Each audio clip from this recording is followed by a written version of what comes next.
Hi everyone.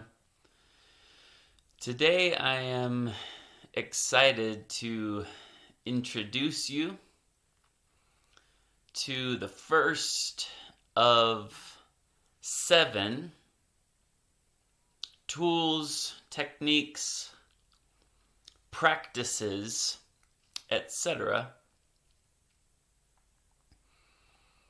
that you will use for nourishment as you begin to graduate from old paradigm eating to new paradigm eating, which again could include periodic fasting and or full-on breatharianism.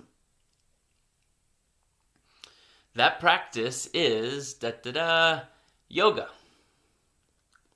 And I like to give a little cognitive support as to why yoga, if done appropriately as it was originally intended, and specifically the way I teach yoga, which combines ancient roots as well as contemporary upgrades, in fact provides this kind of nourishment and energy. It's not just, oh yeah, do yoga and somehow magically you have more energy and you don't have to eat.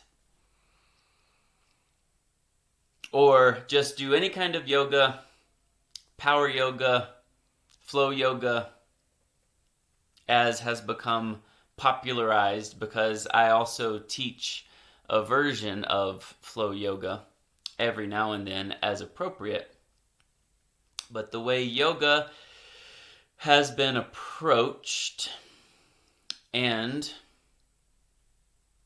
quite frankly, bastardized in the West to fit our kind of egoic and competitive and ego-based fitness mindset, which in and of itself comes from the same exact paradigm as depletion replenishment.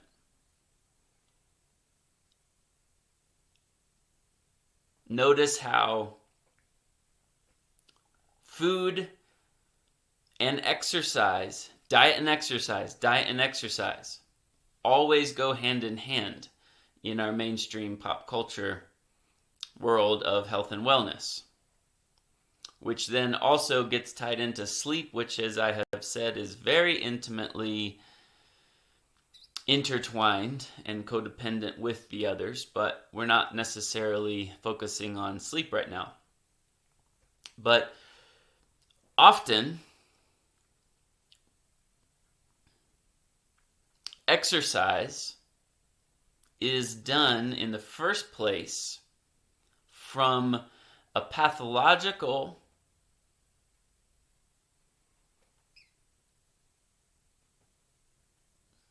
refusal to let go of another pattern or lifestyle that you know is causing problems. So, for example, you can continue eating, at least this is the belief, and in fact, I'd say it's not true. You can continue eating anything you want, as much as you want, however you want, as long as you're working out harder to burn those calories or to burn fat. Fat burning itself, we will get into in a later video when we talk about weight loss in particular. And this new popularized notion in the nutrition world called ketosis. So we'll talk about that later. Fat burning is not all about how long you stay on the treadmill. In fact, I see a lot of unhealthy bodies, overweight bodies in particular, trying to take on jogging or weight-bearing exercises because the belief is they're getting in shape, gonna lose weight. Meanwhile, it's wreaking havoc on their skeleton, on their structure, on their container, on their vessel. It's challenging enough to carry around that much excess weight, much less do some kind of exercise that increases that quote-unquote burden. In any case, for weight loss, yes, quote-unquote exercise can be important in that old paradigm way, but that's not all that's necessary. Nutrition and diet is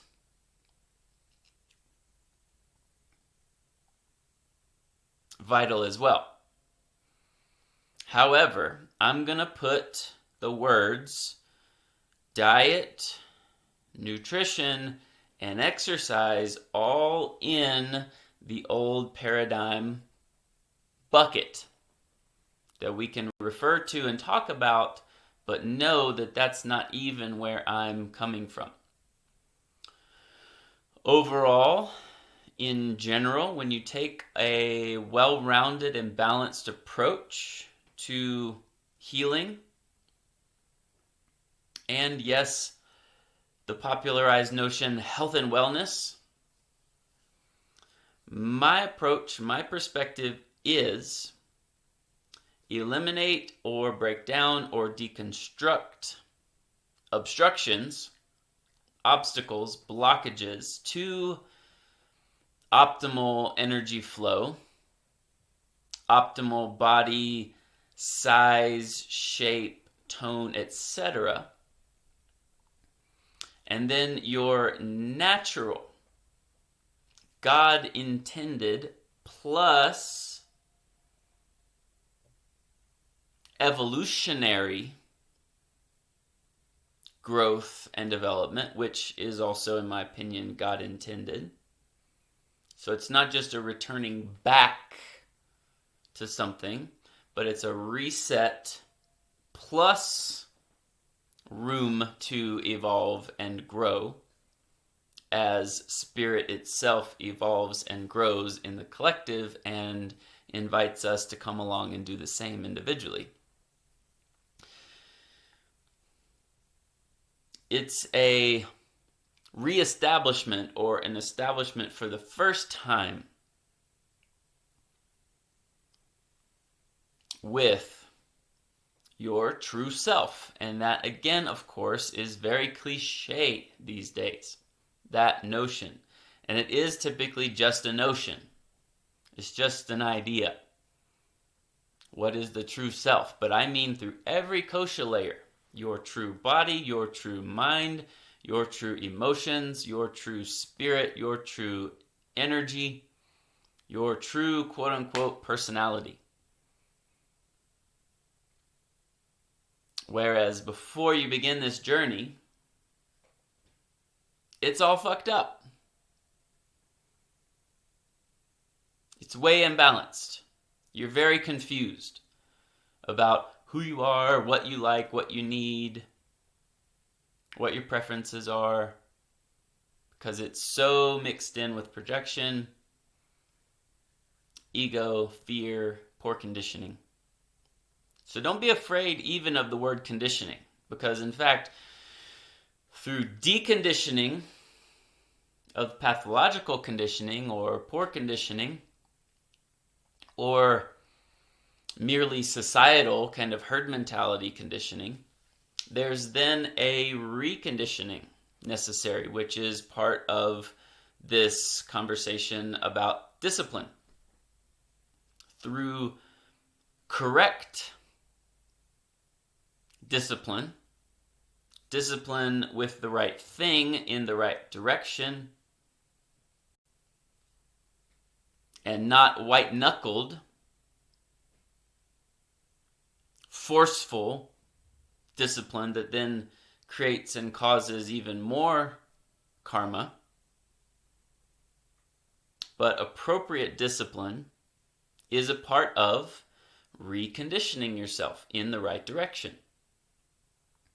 So same as belief systems, belief structures are not wrong, because it's how we interface with reality. I'm just saying it's important to hold your beliefs loosely, look at your beliefs, don't just believe blindly or ignorantly, and be willing to undo your beliefs to then redo new beliefs, and therefore experience with the world. Same as conditioning. So deconditioning the bad stuff, reconditioning in the right direction is a very positive practice. So in any case, workout and exercise in the old paradigm is very often from a deeply insecure and pathological place. Not to mention the body image issues and trying to get a six-pack and muscles and slim and trim physique or whatever it is. Because eventually, if you're Vata, prana itself will come through, as I was saying, to give you your appropriate Vata body. And in fact, it might not even look Vata anymore. Because if you're graduating beyond the templates to true present moment self, direct one-to-one communion with who you are, then you might be unrecognizable as your Enneagram type or your Ayurvedic dosha. But in any case, Pittas will have a balanced Pitta body in general. Kaphas will have a balanced Kapha body. Again, depending on how extreme you take some of these things, because as I said a couple years ago, there was no way you could detect that I was a Kapha, unless maybe somebody with super highly trained eyes, even when I was skin and bones, could be able to tell that my disposition, my dosha, is Kapha. But in any case, it depends on your unique process with it. Because I have filled back out to the Kemper blueprint, appropriate and balanced for me. And I have graduated beyond just Enneagram 9, just Kapha dosha, just Cancer, just manifesting generator. Those are guidelines, guideposts, lighthouses, beacons, directional compasses along the way to utilize, and they're very helpful until it's just you and God, so to speak. How to be, what to do, where to go, what to say, etc. So exercise and old paradigm understanding has infiltrated, unfortunately, the yoga world. And a lot of people think, literally, yoga is for exercise, and yoga is one of their primary sources of exercise and weight loss. Even the understanding, the assumption I should say, not the understanding, but the assumption that flexibility comes from stretching muscles. Stretching, even that word stretching, without even understanding why flexibility is a good thing. Truly, it's just assumed.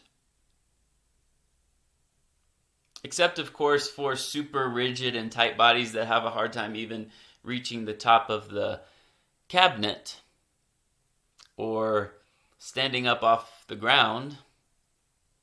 Basic human movements. Then, of course, you can see, oh yeah, being more flexible, being more open, being more agile is a positive attribute that I should go for. But besides that, why is flexibility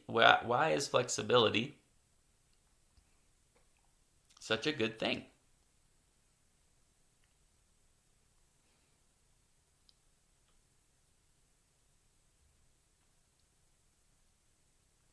And also, whatever old paradigm thinking chooses for exercise, the mindset is calories burned,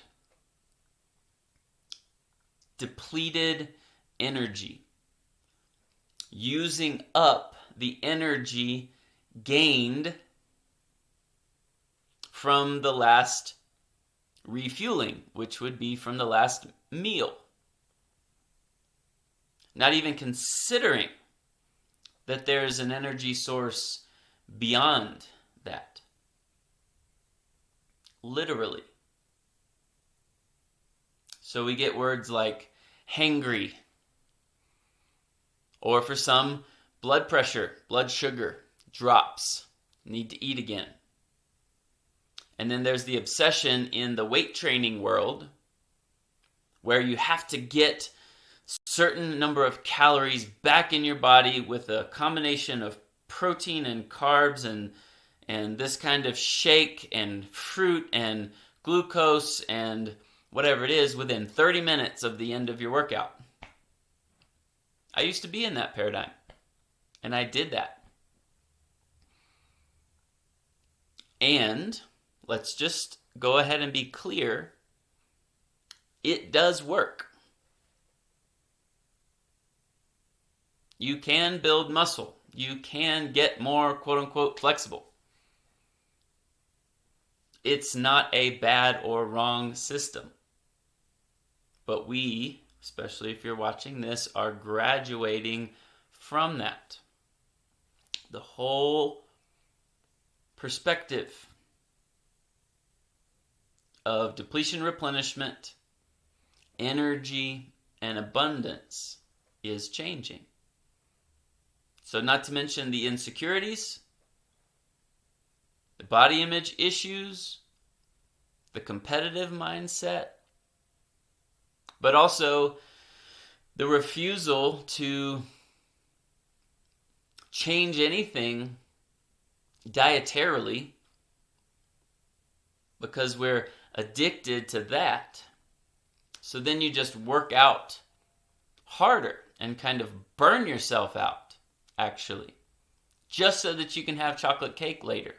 You do an extra whatever number of push-ups or mile on the cardio machine, or go extra hard because we're going out to dinner tonight. It's ridiculous. Then you have some who are super neurotic and mentally unwell. That's why rebalancing on all the koshas is important and necessary before graduating to the next. Some that are super neurotic, that actually understand that old paradigm system and horribly misuse it. So they will overwork out and undereat. But still coming from that mindset, they then become very frail, very kind of anorexic.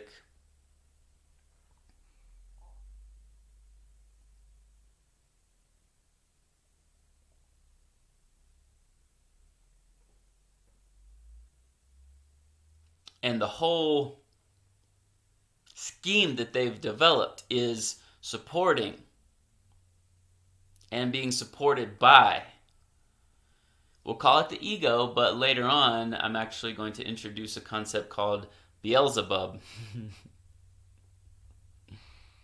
Supporting and being supported by the Beelzebub, and it's a deeply pathological, codependent, unhealthy relationship that actually keeps you sick and unhealed. From the perspective that I'm coming from. So, transcend and include is important. Heal the pathology in the old paradigm, in the lower levels. If you're being invited to graduate, then you transcend the limitations of the previous, but include the positive qualities of the previous. So we're not neglecting or rejecting. Heal, transcend, include.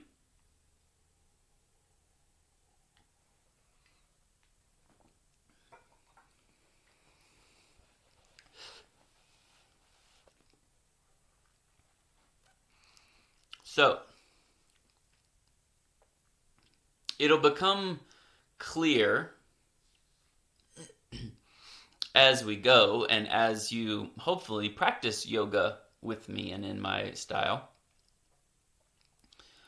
how I honor and how the original intention given by the gods, because that's what the ancient yoga texts say, that yoga was given by the gods. Pretty cool. And I have a whole kind of perspective on what that even means.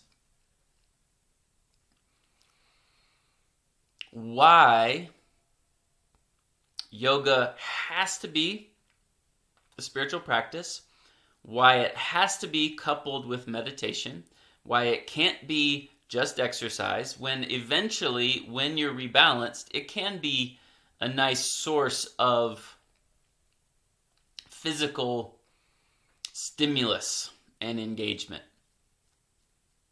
which we might call exercise in a healthy, included way. But typically, the way we use the word exercise is in the old paradigm. You can still say exercise. Don't be allergic or worried about saying that word. It's still appropriate, but upgrade it and include it in the context of what we're talking about here. That's all I'm saying.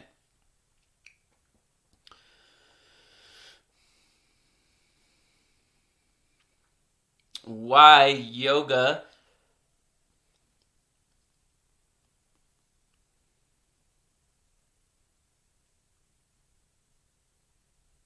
is in fact a full-on system of maintenance, actually.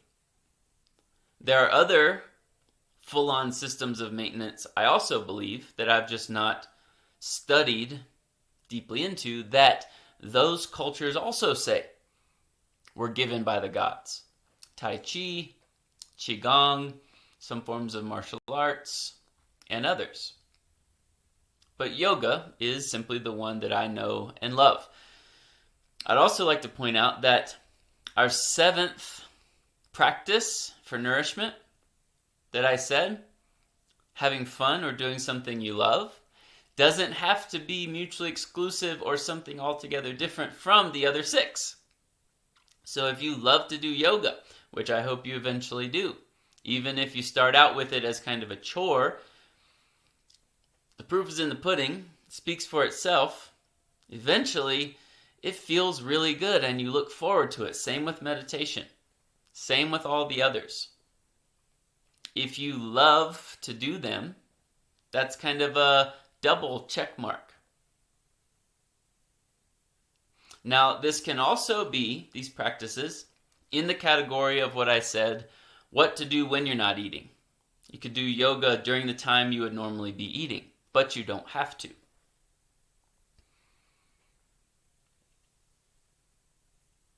Whenever you do it, these practices, know that it is your new source of energy. or if you're not replacing food altogether, it is a new source of energy to supplement food and actually eat less. So again, the old paradigm is you have to exercise and eat basically the same percentage. Calories in, calories out.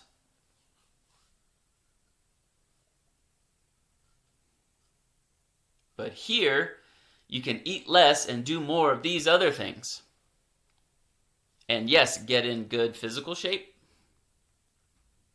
and be rebalanced to your God-given, God-intended, and evolutionary trajectory for your unique type and your highly individualized self on all the kosha layers.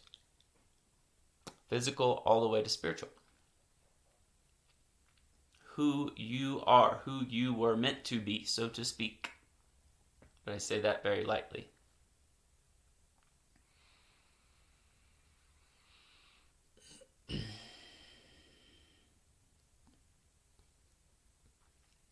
And so, hopefully you'll start to see why yoga has to be a spiritual practice, has to be combined with meditation, is deeply a all-around system for maintenance. Now, where it specifically relates to energy, because that's a big part of our conversation here. Energy and nourishment for sustenance of life is what I want to share with you now. A dear, good friend and mentor back in the day and teacher back in the day. She's still, of course, my teacher and mentor, but the relationship has equaled out from where it started. And soul sister, Evangeline Hemrick, who I actually did a podcast interview with.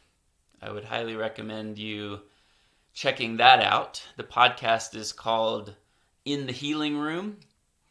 You can find it wherever you get your podcasts. My hour-long-ish conversation with her was really amazing and an honor to do because of where our relationship started, how it has developed, and where it is now. But EvangelineHemrick.com, EvangelineHemrick.com. Evangeline Hemrick. When I first started working with her, about 10 years ago, pretty close to 10 years ago, from the time of this recording in 2021 February. She was the first to really start filling in the gaps and teaching me the mechanics and we'll say anatomy and function of the energy body, energy field, and chakra system. I had known about chakras from my yoga studies and kind of being in certain new age circles with friends and things like that. But Evangeline was able to really break it down, first and foremost, in a way for me to work with myself, more self-awareness, more knowing of myself, and how to do healing work and techniques on myself, but also it was with the aim of working with other people as well.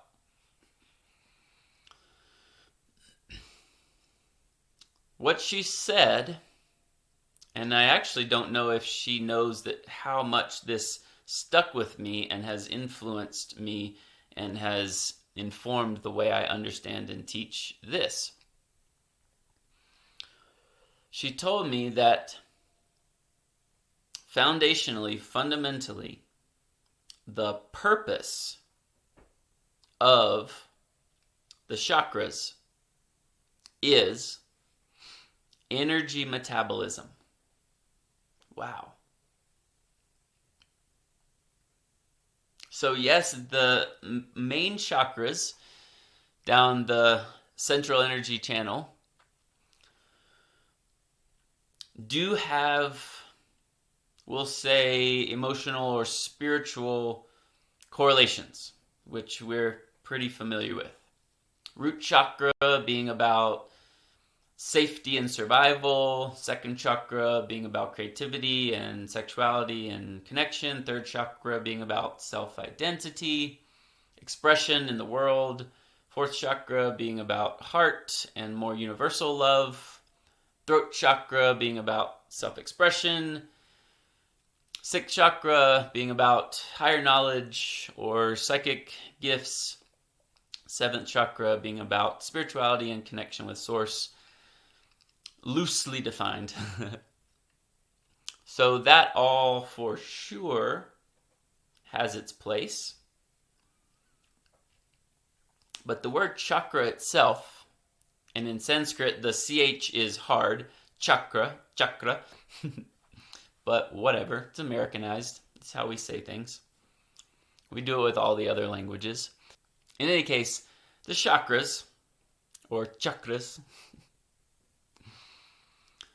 the word chakra in Sanskrit literally means wheel. So whoever was privy to that kind of psychic, extrasensory insight of first seeing this energetic movement could see that there are spinning vortexes or vortices all over the human body, beneath or beyond, however you like to say it, the physical, seen with a different kind of perception, but real nonetheless, and saw that they were circles, spirals. And in fact, those of you who need scientific validation, there are instruments and irrefutable evidence these days that are able to detect these chakras and confirm, yes, they are there, they do exist, they are circular, they are spinning, they are moving, they are alive. One kind of intermediary confirmation, and there is a technique to be taught with this, so don't just go try it. I'm happy to teach you, or there's probably others that can't. I mean, there's definitely others that can. I'm saying there's probably others you can find to teach you this technique if it's not me. But if you grab a pendulum, a crystal, on a string or a chain and hold it with appropriate intention and training over the chakra area, it will begin to spin. And this was taught to me by Evangeline as well as a way to diagnose or check into someone's energy body or chakras.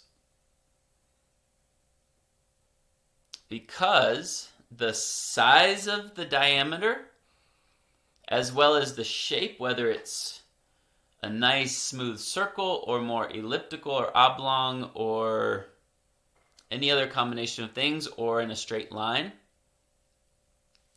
as well as which direction it's spinning, clockwise or counterclockwise, determines a lot about, as well as where it interacts in the layer of the energy field, because that's another conversation altogether. There's the chakras that then feed into the energy field in this kind of toroidal egg-shaped thing around you in many different layers.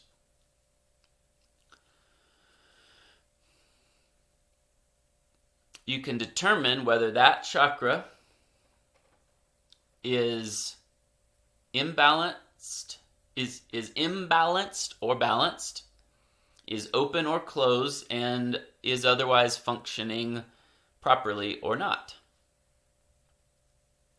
And then there's tools and techniques to do in order to get it balanced and open and functioning properly. Which, to my point, is not just about interpreting about survival or sexuality or self-identity or love or expression or spirituality, etc. That's one place to go with it, but in a basic functional way, Evangeline told me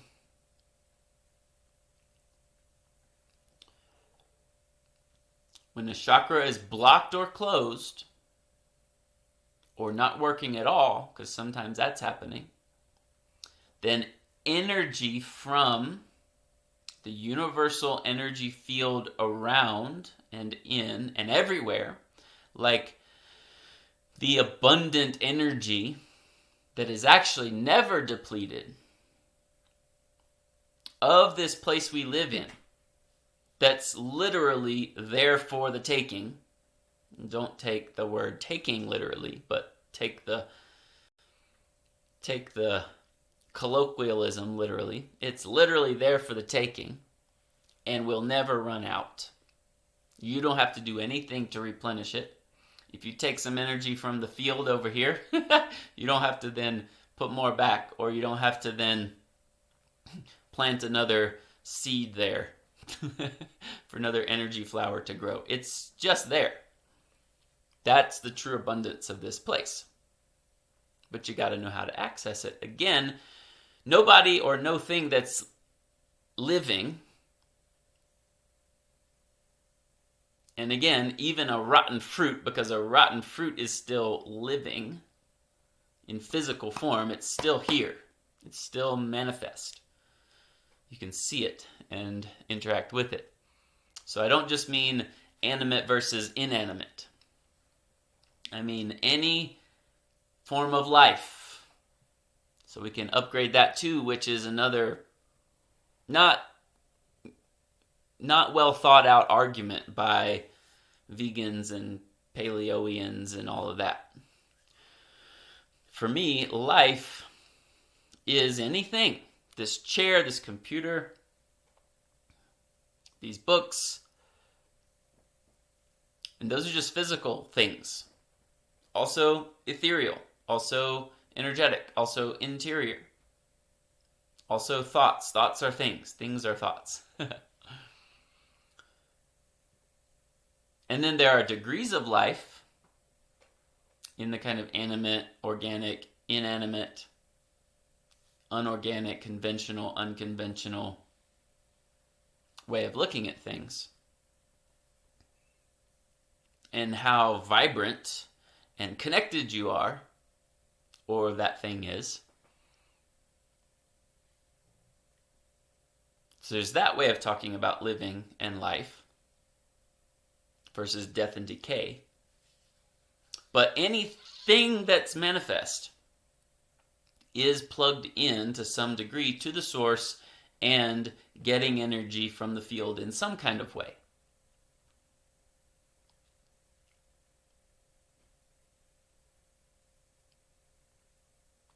Even if it's being blocked or twisted or projected or misunderstood or misappropriated, even folks who have no idea about chakras, even folks who are super unhealthy, have at least some of their chakras open to metabolize energy from the field.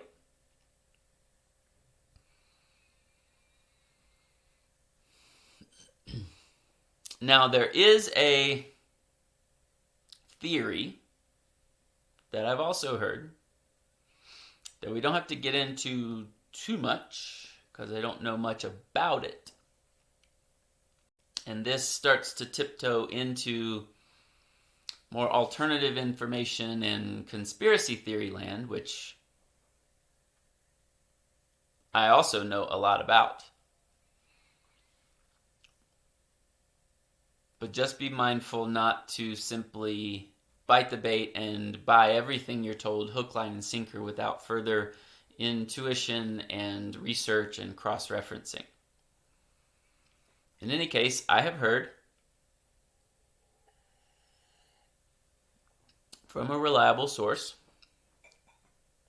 that the chakra system itself is an overlay that has been infiltrated by those with malicious intent to feed us negative energy. So when the chakra is open, kind of like a portal, it's drawing in energy. And if you're in alignment with positive, life-giving, and light or Christ consciousness resources, then that's the energy you'll be drawing in.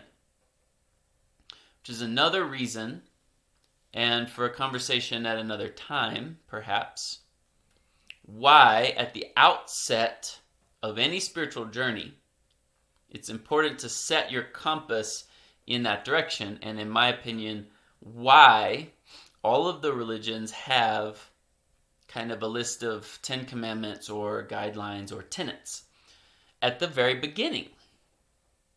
It's not to make you behave a certain way, but it's to set your course for positive rather than negative, light rather than dark, good rather than evil, love rather than fear,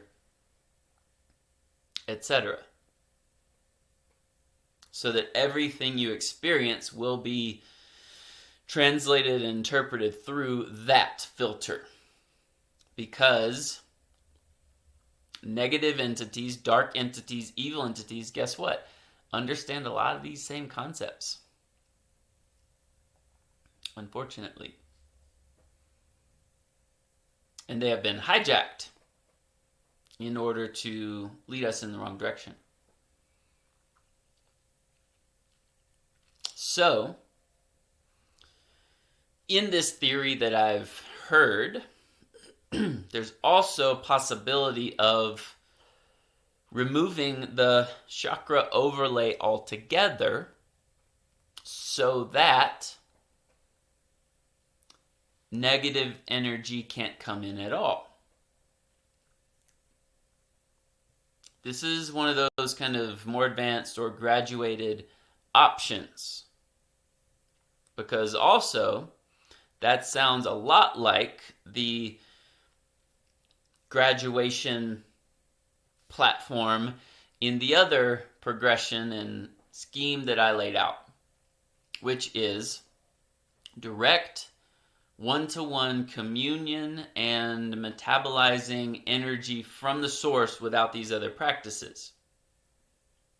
Direct one-to-one intuition with your own self, not having to, or with your own higher compass, or with your own inner voice, or with God, without having to filter it through intermediary sources, resources, thoughts, systems, ideas, where you do have to kind of weed out and discern this versus that based on my type, or based on who I am, or based on whatever.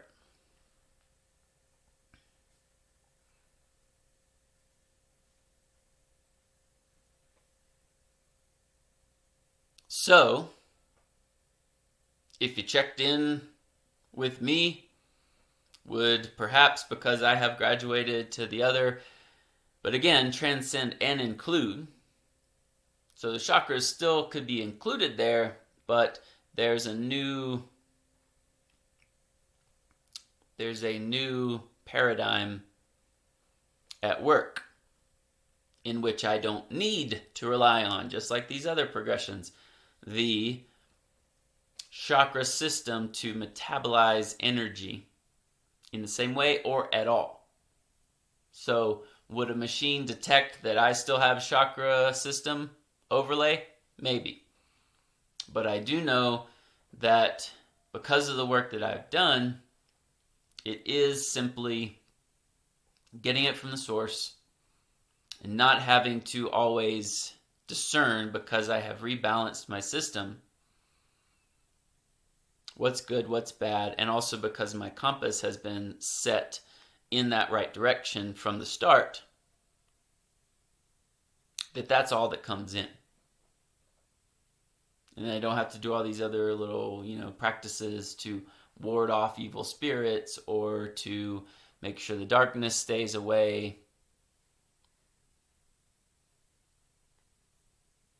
And this is in regular life, this is energetically, this is in everything that I do. In any case, when the chakras are open and healthy,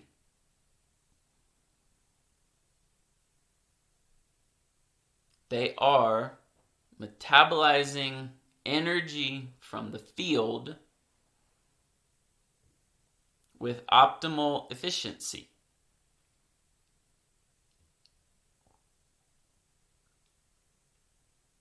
Now, of course, there are energy workers, Reiki practitioners, which Evangeline trained me in very well, quote unquote certified me in.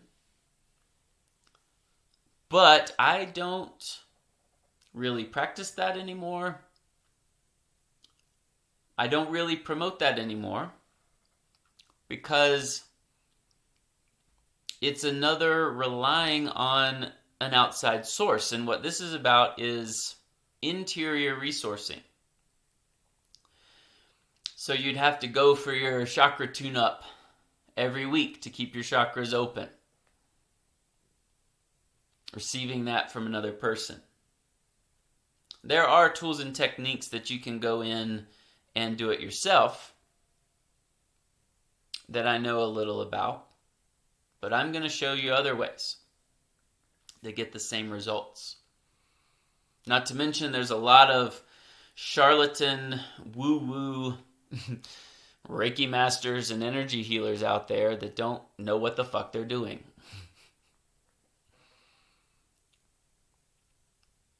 And could possibly make something worse.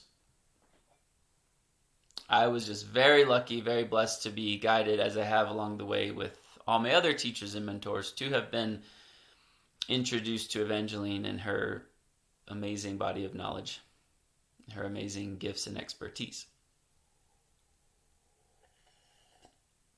and her amazing friendship.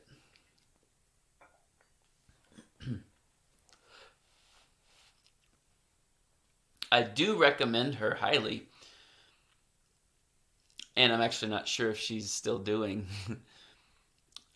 distance healing sessions and intuitive readings, but if that does seem interesting to you, then she would certainly be on the list of someone to work with, because her work and my work resonate greatly. We know each other. We're actually still in contact on a regular basis about a lot of things as well. In any case, when she told me that the chakras' function is to metabolize energy,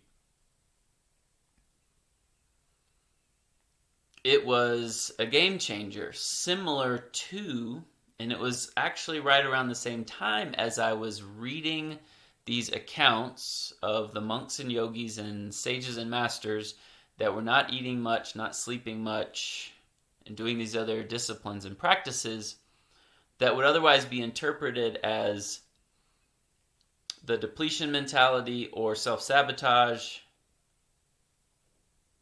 or masochism or guilt or weakness. And there's a whole other conversation about my greatest strength is weakness to God.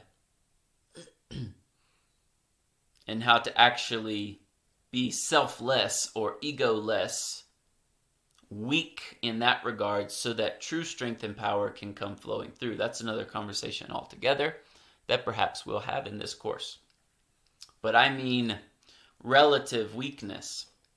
It's interpreted as they're just sullen and somber, walking around all day, beating themselves and punishing themselves, when in fact, the aha moment, and it was just because of using some reason, like the rest of the story about this person is how alive they are and full of life and vitality and happy and peaceful and glowing.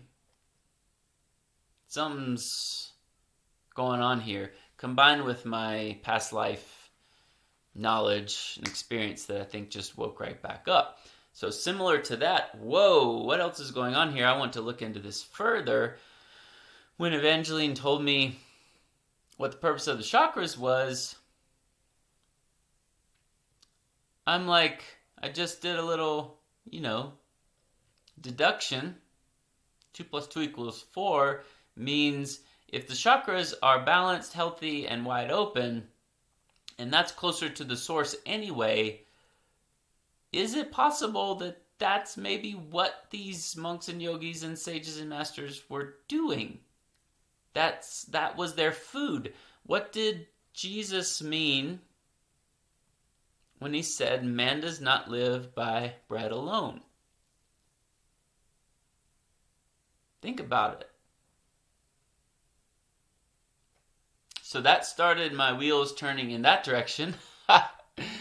No pun intended. Started my chakra wheels turning in that direction of a possibility.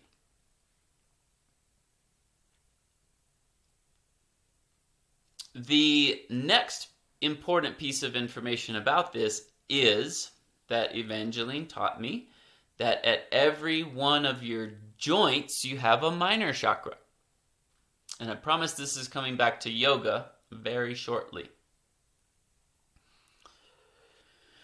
The major chakras, and we're typically used to 7, but some systems say more. The major chakras, root, umbilical or sacral, solar plexus or 3rd, heart 4th, throat 5th, pineal gland, 3rd eye 6th, crown, Saraswata, I think that's what it's called, 7th chakra, plus shoulder chakra, elbow chakra, wrist chakra, finger knuckle chakra, hip chakra, knee chakra, ankle chakra, toe chakra, neck chakra, which I guess is, of course, throat. Whoa. Consider all of the joint problems in our world. How they're related to unwellness. Consider the shoulder injuries, the knee injuries, the hip injuries, the low back stuff, and how it's related energetically and how it in and of itself creates an energetic block.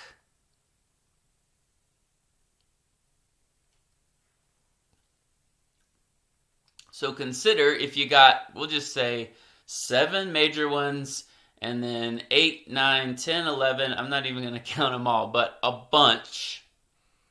And think about the average person these days that just through injuries and posture and patterning and trauma, what or how many of those chakras must be blocked or closed or malfunctioning versus the ones that are actually open and working properly. And then look perhaps at that person's life, their vitality, their energy body, their output, They're glow. They're light. There's a direct correlation.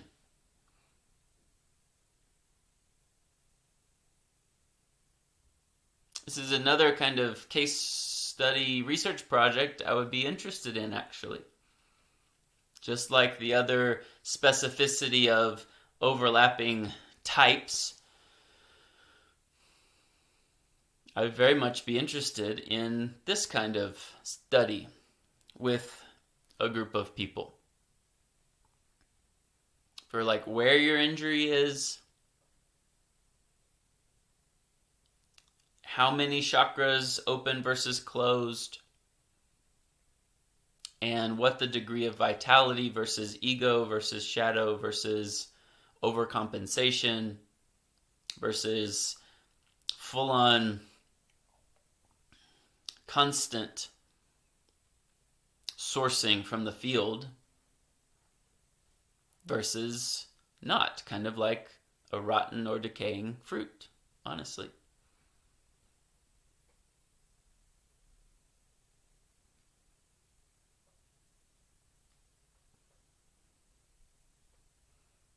So,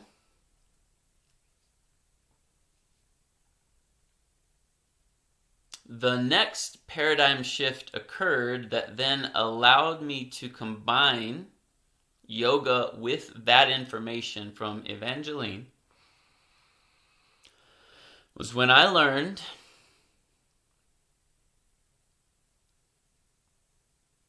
in yoga training something else that most of the yoga world doesn't understand. That true mobility, ability to move is really what that means, comes from the joints, not the muscles. In fact, if you approach flexibility as the primary goal of yoga, and if you approach that through stretching muscles, there will actually be adverse effects. In fact, if you think about it, stretching a muscle like a piece of silly putty or taffy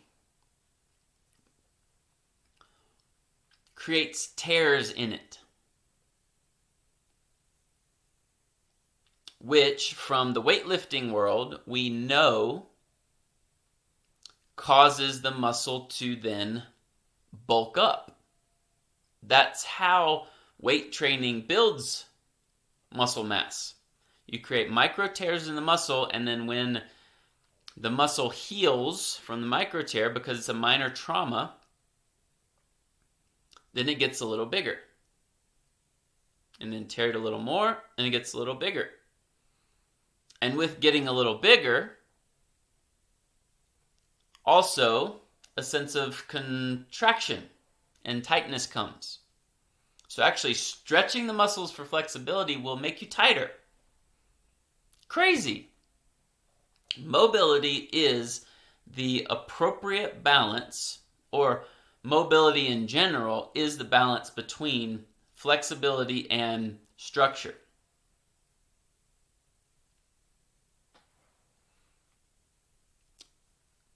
Appropriate mobility is the appropriate balance between appropriate flexibility and appropriate structure.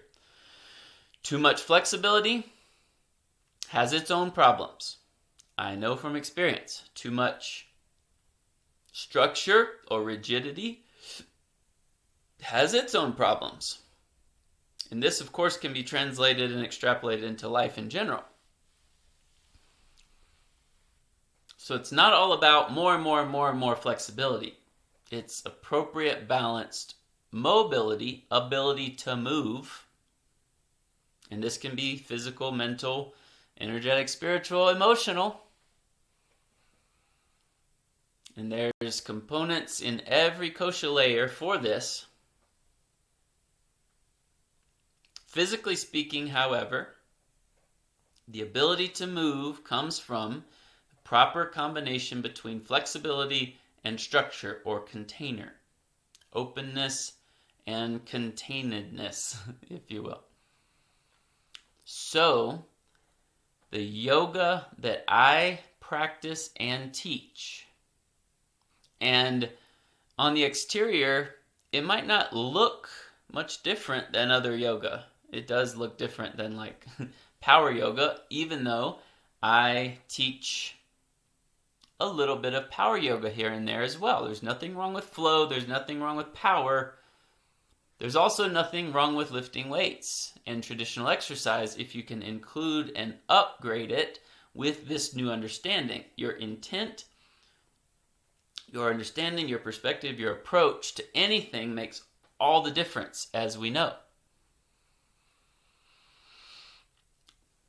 But the way I teach it, the focus, the emphasis is joint-based, not muscle-based.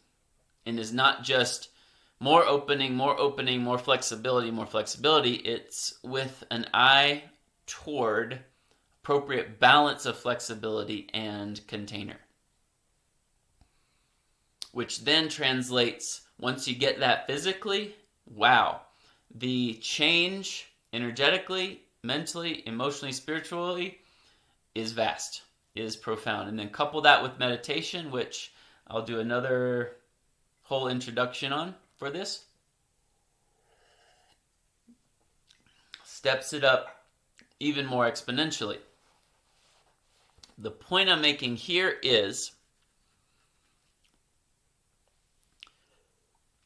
there are access channels and yoga postures that target, or if not target, access and engage and wake up not only the 7 major chakras, but all of the joints, all of the minor chakras.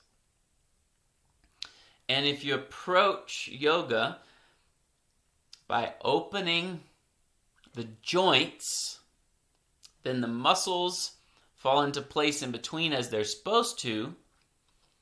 Then that creates another open chakra portal to more adequately and optimally and efficiently draw in, metabolize, process, utilize energy from the field.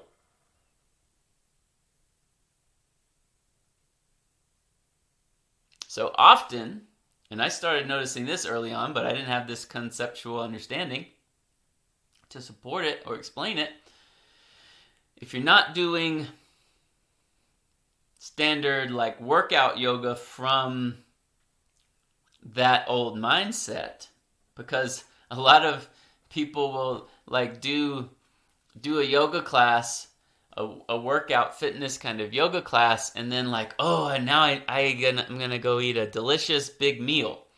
When actually, don't take this too rigidly, but actually you should wait, as opposed to the workout paradigm where you have to get that protein shake in within 30 minutes when you're done.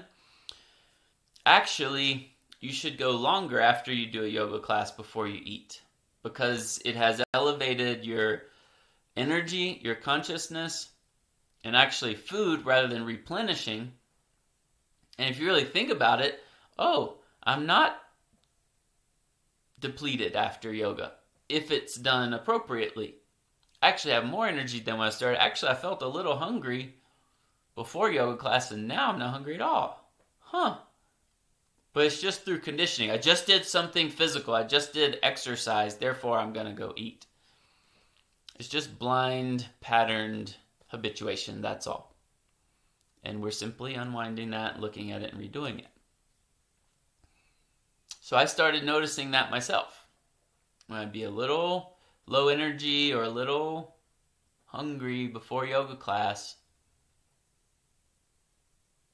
Not to mention, I used to, and I see people doing this, Eat like an energy bar. Eat a little snack before yoga class, which is not a good idea either. But of course, along the way, there's transition points, so that's not bad. It's okay. If you're still in this kind of energy depletion, replenishment, caloric mentality, then okay, eat a little something because you need a little energy in order to do yoga class, which is going to take up energy, and then eat again later. It's just like the same scheme of working, sweat of your brow, spending energy to get the food or to get the money to buy the food, to then give you more energy to work again to get the food or get the money to buy the food. It's like that. Eating and then spending energy, eating to get energy and then spending that energy and then getting it back again. It works. That is a paradigm, but we are growing, evolving, ascending, and graduating.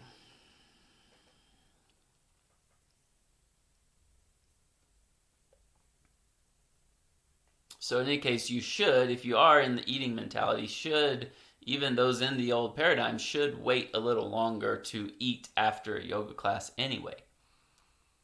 So that all the channels that were opened up, all the stuff that came up, can continue working and moving through and processing without imposing a load or a burden, literally, that the system has to put all the energy now into the stomach to deal with, which, as we all know, is why there's such thing as food coma and why you tend to maybe get sleepy after a heavy meal, because all your blood, all your energy, all your systems, all of your body's attention has gone to the stomach, which is, again, why sleep is so deeply tied into it, because you need more time to digest based on how much food you've eaten and is in your system. I hope this is kind of exploding your understandings of things that you've had. And I hope that you also are excited about that and not cognitive dissonance. Oh no, we've been lied to, which we have. Or, oh no, I've been wrong about everything, which possibly you have. But it's like, wow, that really makes sense. That really resonates. And try it out for yourself. Believe me, take my word for it, but then try for yourself to confirm and see for yourself. So, the yoga that I teach is joint-based, meditative, maintenance-based, and with an understanding of what it's doing energetically for nourishment and sustenance of life. If food, in its basic function, is for energy, and we can take away the emotional part of it, the emotional component, and yes, we'll be talking about feasting and enjoying food, sharing that with friends and family mindfully. But if yoga and these other practices in and of themselves are fun, and you can share those with family and friends and other people, and it gives you the energy that food, actually better energy than food was giving you, but nonetheless energy for sustenance of life, which you are getting from food, why do you need food? Why? So yes, again, during the transition, you could do yoga